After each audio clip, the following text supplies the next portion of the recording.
7:20 en el territorio continental ecuatoriano, buscando la verdad en la revista de Opinión Democracia. Les anunciamos de inmediato un diálogo con el viceministro de Gobierno, doctor Mario Kubi. Luego tendremos pendiente un panel precisamente sobre el juicio político al presidente de la República. Doctor Mario Kubi, ¿cómo se va a enfrentar este juicio en las condiciones que se han planteado? Incluso con el dictamen de la Corte Constitucional que redujo al supuesto delito de peculado. ¿Cómo demostrarle al país que lo que han hecho los asambleístas no tiene sustento para señalar al presidente de la República, incluso en un planteamiento que la propia Corte Constitucional, con debilidad, le exhorta a los asambleístas y a los órganos de la Asamblea Nacional a que en el futuro procedan con más prolijidad en la presentación y tramitación de juicios políticos? Muy buen día, doctor Kubi. Muy buenos días también a todos los que escuchan el programa. Bueno, en primer lugar, creo que es importante que la ciudadanía reflexione y conozca respecto del actuar de la Asamblea Nacional. Sí, primero tuvimos casi 40 días en que se estableció una comisión ad hoc, es decir, a dedo, básicamente específica, porque hay que entender que en la Asamblea Nacional existe la Comisión de Fiscalización y la Comisión de Justicia, donde naturalmente deben manejarse cosas como el juicio político. Pero no, quisieron hacer una comisión específica para sus intereses, donde pusieron asambleístas todos de su línea ideológica, no que representaran a todas las bancadas y partidos de la Asamblea. Con eso, iniciaron una especie de cacería de brujas que les duró casi 40 días, en la que faltando solo 48 horas para que termine, como se dieron cuenta de la burrada que estaban cometiendo cuando trataban de acusar al presidente de traición a la patria, y se enteraron porque por redes sociales varios abogados expertos se lo dijeron, si no capaz que sacaban lo mismo, cambiaron totalmente el proceso de acusación y pasaron de traición a la patria a delitos contra la administración pública por omisión, cometiendo otra vez una barbaridad jurídica. Emiten un informe que firman 104 asambleístas, un informe con cero valor legal, un informe con cero consecuencias jurídicas o políticas formales. Tanto así que a los 3 o 4 días de haberlo firmado, la mayoría de asambleístas se hacían los locos respecto a lo que habían firmado y empezaron un nuevo proceso de solicitud de juicio político.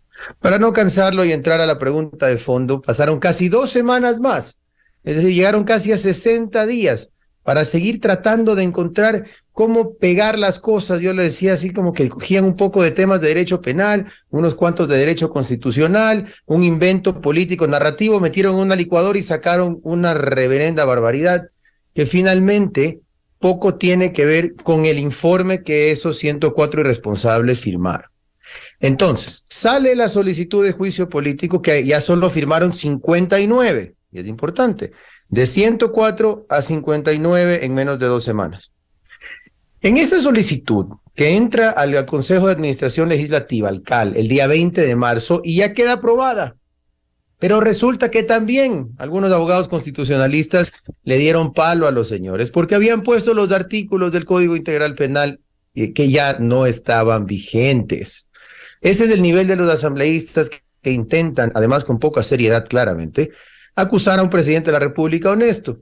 Establecen artículos que ya no se encuentran vigentes, es decir, del Código Penal anterior que ellos mismos reformaron.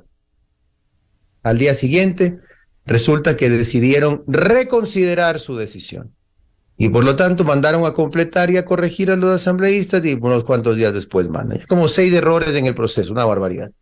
Llega a la Corte Constitucional, pasó por el dictamen de la Teresa Núquez, que no logró mayoría, va luego con el juez Ortiz y el juez Lozada, finalmente ese fallo encuentra mayoría y esto ya es importante, digamos, en lo jurídico para conversar la parte sobre la defensa.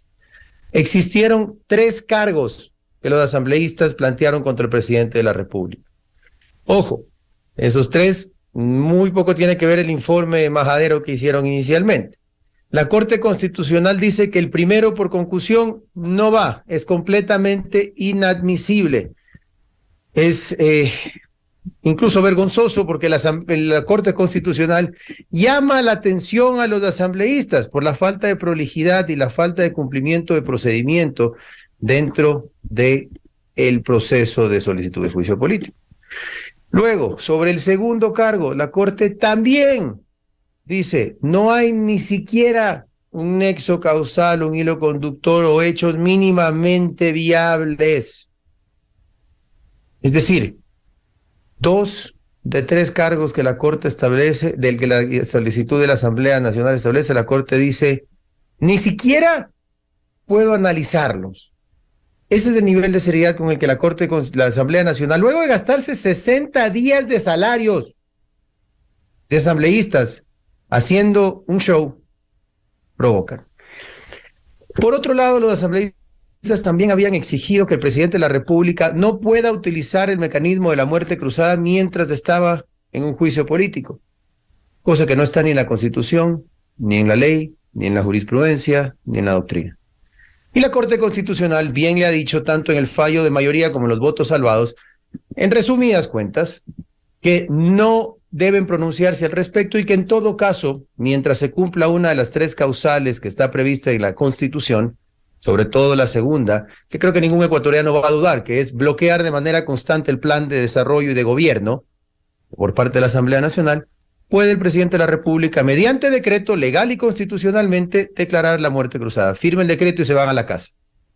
Y eso puede ser incluso, doctor Kubi, durante el desarrollo del juicio político al que el presidente va a afrontar en la Asamblea Nacional. ¿Hay alguna disposición, explíquele al país, hay alguna disposición que diga que durante un juicio político el presidente no puede decretar la muerte cruzada?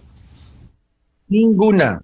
El presidente de la República puede, el día que a él le corresponda, o además a él es el único al que le corresponde decidirlo, cuando él considere necesario o pertinente, siempre y cuando se cumpla una de las causales previstas, firmar el decreto, y en las causales segunda y tercera, en este momento para mencionar una, es cuando la Asamblea de manera reiterada ha bloqueado el plan de gobierno, que me parece que es bastante obvio, ¿no? La reforma laboral, la ley de inversiones, las reformas económicas, todo lo ha bloqueado la Asamblea. Puede el presidente firmar y se van a la casa. Ni siquiera requiere de control constitucional, y eso lo ha ratificado la Corte Constitucional también en este fallo. Es importante que lo sepan. Y finalmente, en la tercera causa, que es un presunto peculado, la Corte, y me voy a permitir leer, le soy muy honesto, yo respeto a la Corte Constitucional y a sus magistrados, y respetaremos como demócratas que somos del fallo, pero no puedo dejar de mostrar mi sorpresa y mi molestia como abogado, porque hay 2 elementos que la Corte parece que, por concepciones más bien políticas o por su visión respecto de lo que quieren que suceda a nivel de control constitucional y de control político desde la Asamblea al presidente, han estirado en exceso su capacidad de olvidarse de la importancia del proceso en el derecho. Y es que, primero, respecto del fondo, y esto me voy a permitir leerlo, la parte final y la resolutiva sobre el tercer cargo, el presidente dice, luce en general mínimamente verosímil la red de inferencias fácticas en lo que respecta específicamente a la verosimilitud mínima de la participación del presidente de la República en los hechos acusados, a diferencia de lo que ocurre con los cargos anteriores, donde no se encuentran donde se encuentran hechos manifiestamente falsos o imposibles. En este encontramos mínima verosimilitud. Es decir, por inferencias fácticas, es decir, conexiones de ideas de hechos, existe para los jueces de la Corte una mínima verosimilitud, algo que parece ser que sí podría ser verdad. ¿Eso es suficiente? ¿Una injerencia de hechos mínimamente que parece que suena para hacer responsable a un presidente de la República? Que, y ojo, hay un elemento adicional, y ahora sí entro al fondo, al terminar esta parte en procesal. La propia Corte establece que se identificaron irregularidades en el proceso. Por ejemplo, que no hay la resolución del 20 de marzo donde inicialmente el CAL aceptó la solicitud de juicio político. Por ejemplo, que se incumplieron ciertos plazos de la Asamblea Nacional. Pero la Corte ha decidido, en pocas palabras, que como existe un principio que establece que por formalidad no se debe sacrificar justicia, entonces se pasan por encima el proceso. Y este es un debate quizás más académico y formal entre abogados, pero me parece bastante grave, y aquí lo digo más como abogado que como viceministro, parece bastante grave que la Corte más alta del país permita que la Asamblea Nacional se pase por encima todo tipo de procedimiento por hechos mínimamente verosímiles que son conectados por simplemente ideas de un grupo de asambleístas.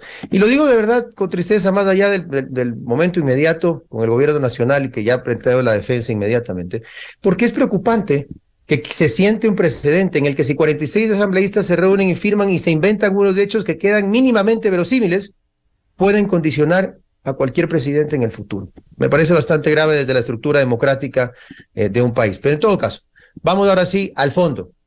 El único cargo mínimamente verosímil según la Corte que permiten pasar a la Asamblea es el de supuesto peculado por unos contratos de Flopec. Y aquí viene lo más ridículo de todo. Usted sabe que el contrato por el cual se maneja este proceso es firmado en el 2018. Después tiene una adenda o una reforma en el 2020. Cuando el presidente Lasso no era presidente, no era ni siquiera funcionario público.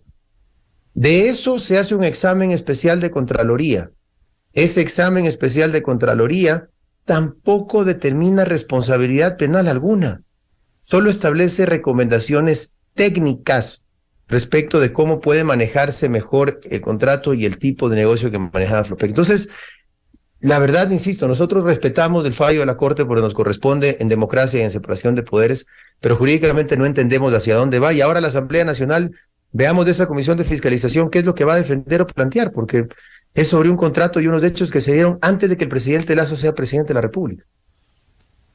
Ahora, a propósito de lo que usted señalaba sobre el fallo de la Corte Constitucional, la Corte de manera reiterada observa, le exhorta a que hagan bien las cosas, que lo hicieron mal, incluso recomiendan que la fiscalización y control político, esto está en la página 40, esta atribución de la fiscalización bajo ningún concepto pueda ser usada sin la rigurosidad debida por parte de las y los asambleístas. Les está advirtiendo que sean serios, que sean responsables, que no hagan lo que hicieron para este juicio de manera previa, pero hasta allí va.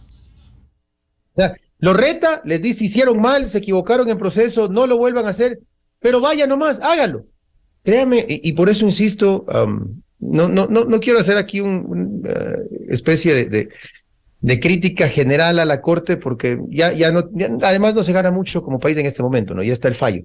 Pero realmente sí me parece grave, muy grave, y poco serio por parte de los magistrados que votaron por parte de mayoría, porque hay 3 votos salvados, valga reconocerlo, que dicen: hay errores procesales, hay falta de seriedad en la construcción, hay plazos incumplidos, les llama la atención y dice: háganlo bien, no hagan de esta forma, pero se aprueba nomás. Entonces, es un mensaje terrible para el derecho ecuatoriano y para los abogados. Antes de ser viceministro era decano de una facultad de Derecho, y créame, me avergüenza tener que luego ir a enseñar a los estudiantes un fallo que dice: hicieron mal, pero hagan nomás. Para concluir, le agradecemos al señor viceministro, doctor Kubi, ¿qué expectativa tienen? ¿Van a convencer a la Asamblea, al país, con la verdad del presidente? No, por supuesto que sí. Nosotros trabajamos con la verdad y con el derecho, y nos dedicaremos durante los próximos días a defender eso, la verdad, y es que el presidente de la República no tiene nada que ver en esto. De nuevo, ni siquiera era presidente de la República o funcionario público cuando esto sucedió. Demostrar además que existe pues un informe, y esto es lo peor de todo en este proceso, existe un informe de la propia asambleísta Mireya Pazmiño en la Asamblea Nacional, firmado y presentado, donde establece que este contrato de Flopec no era perjudicial para el país y que no debía terminárselo y que debía continuarse con ese contrato. Entonces, la verdad es impresionante la falta de fundamentos que demostraremos todos los días mediante hechos, mediante la verdad y mediante el ejercicio del derecho en defensa del señor presidente de la República. Bien, al viceministro de Gobierno, doctor Mario Kubi, gracias por atender a la revista de Opinión Democracia. Muy buen día.